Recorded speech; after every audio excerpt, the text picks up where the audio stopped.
ආයුබෝවන් හැමෝටම මේ දැනුවත් කිරීම ශ්‍රී ලංකා තේ මණ්ඩලයේ තනතුරු පුරප්පාඩු පිරවීම් සම්බන්ධවයි.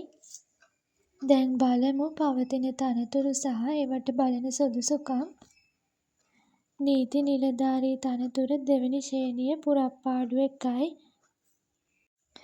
අධ්‍යාපන සුදුසුකම් හා පළපුරුද්ද බාහිර අයදුම්කරුවන් ශ්‍රේෂ්ඨාධිකරණයේ නීතිඥවරයෙකු වශයෙන් දිවුරුම් දී තිබීම සහ වසර 3ක නීති ක්ෂේත්‍රයේ පළපුරුද්ද ලබා තිබීම අවශ්‍යයි. නීතිවේදී උපාධිය සමත් අයදුම්කරුවන් කෙරෙහි වැඩි සැලකිල්ලක් දක්වන බව සඳහන් වෙනවා.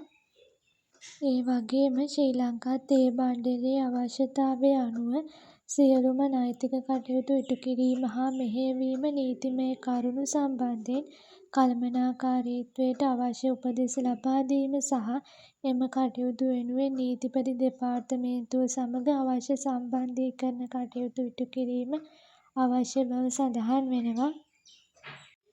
තෝරා ගැනීමේ ක්‍රමවේදය ව්‍යුහගත සම්මුඛ පරීක්ෂණයක් මගින් සිදුවෙනවා. වයස් සීමාව වයස අවුරුදු 22කට නොඅඩු සහ අවුරුදු 45ට නොවැඩි විය යුතුයි. රාජ්‍ය සේවයේ අයදුම්කරුවන්ට මේ වයස් සීමාව බල නොපැවැත්වෙන බව සඳහන් වෙනවා.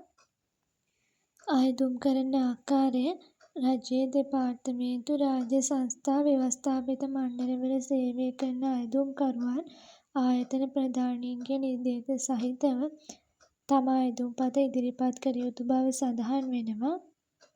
අයදුම් පත්‍රය තේ මණ්ඩලයේ නිල වෙබ් අඩවියෙන් ලබා ගන්න පුළුවන්. නියමිත ආකෘතියට සකස් කරගත් අයදුම්පත සහ උපැන්න සහතිකය සුදුසුකම් සහ පළපුරුද්ද පිළිබඳ සහතිකවන පිටපත් සමග 2026 ජුනි 23 වන දිනට පෙර ලැබෙන සේ අධ්‍යක්ෂ ජෙනරාල් ශ්‍රී ලංකා තේ මණ්ඩලය 574 ගාලු පාර කොළඹ 3 යන ලිපිනයට ලියාපදිංචි තැපෑලෙන් යොමු කරන්න. අයදුම් කරන තනතුර අයදුම්පත බහලන කවරයේ ඉහළ වම්පස කෙළවරේ පැහැදිලිව සටහන් කරන්න. මේ සම්බන්ධයෙන් වැඩි විස්තර ලබා ගන්න වගේම අයදුම් පත්‍රය ලබා ගන්නත් අවශ්‍ය ලින්ක් එක ඩිස්ක්‍රිප්ෂන් එකේ දාලා තියෙනවා. එතනින් ගන්න. එහෙනම් අදට වීඩියෝ එක මෙතනින් අවසන් කරනවා. ඔයාලා හැමෝටම සුබ දවසක්.